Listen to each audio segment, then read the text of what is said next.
आज इयत्ता 10वीचा निरोप समारंभाचा कार्यक्रम आहे। या कार्यक्रमासाठी प्रमुख पाहुणे म्हणून या ठिकाणी उपस्थित असलेले ज्यांना नुकतेच सोलापूर विद्यापीठाकडून संत साहित्यावरती त्यांनी केलेले जो अभ्यास आहे त्या अभ्यासाच्या त्यांच्या प्रबोधनाला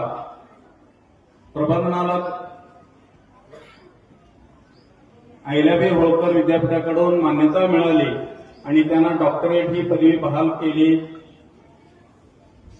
तो आमचा कुटुंबातला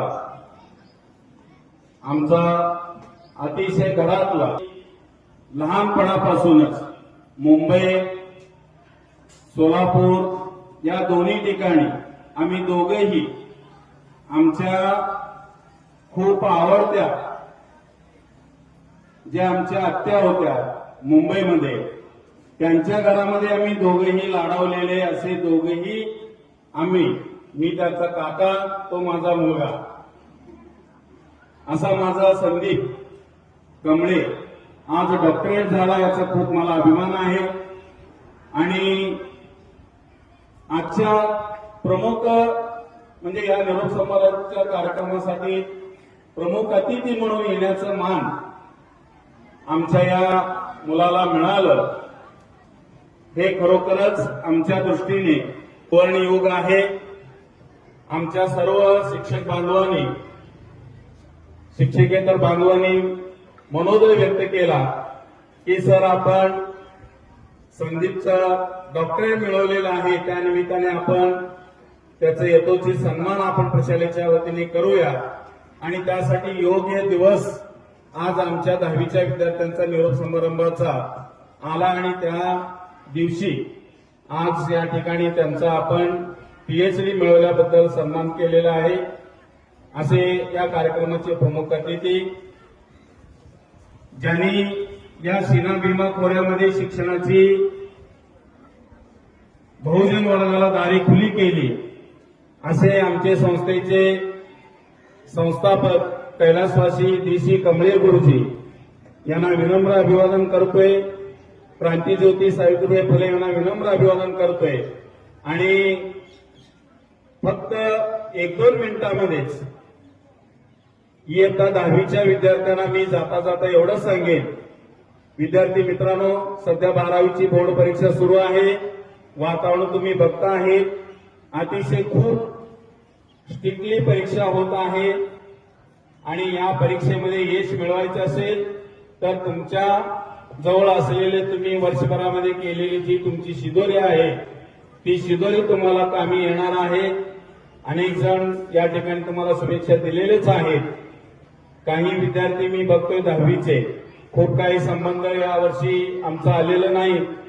मी पण उशिरा या शाळेमध्ये बदली होऊन आलो, पण काही विद्यार्थी आजही बघतो 10वीचे की निरोप समारंभाचा कार्यक्रम आहे, शाळेकडून शिस्त आणि संस्कार दिले जातात याचं थोडंसं उणीव मला आजही कार्यक्रमाच्या दिवशी दिसतोय। पण अनेक विद्यार्थ्यांचे पहिले जे बटन आहे ते बटन म्हणजे खुले दिसते मला।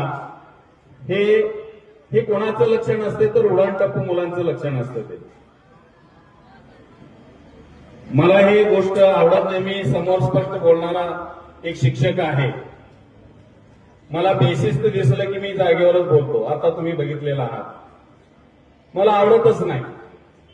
मुळात मी शिस्तप्रिय असल्यामुळे मी कुटुंबापासून घरापासून या गोष्टीची म्हणजे सुरुवात करत असतो। कुटुंबामध्ये कोणी चुकलं तर तिथं जागेवर त्यांना मी रिबीट देत असतो। कोणीही असलं तरी मी हायगाय करत नाही। ती शाळा असो घर असो, मला शिस्त खूप प्रिय आहे, संस्कार खूप प्रिय आहे आणि माझे विद्यार्थी माझी मुलं शिस्तप्रिय आणि संस्कारप्रिय बनली पाहिजे ही एवढीच अपेक्षा असते।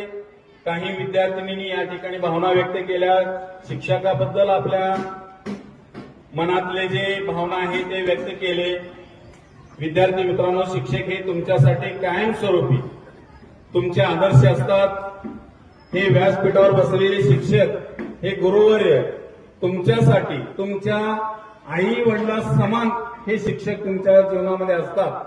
त्यांचं रोल तुम्ही जीवनामध्ये कुठेही फेडू शकत नाही.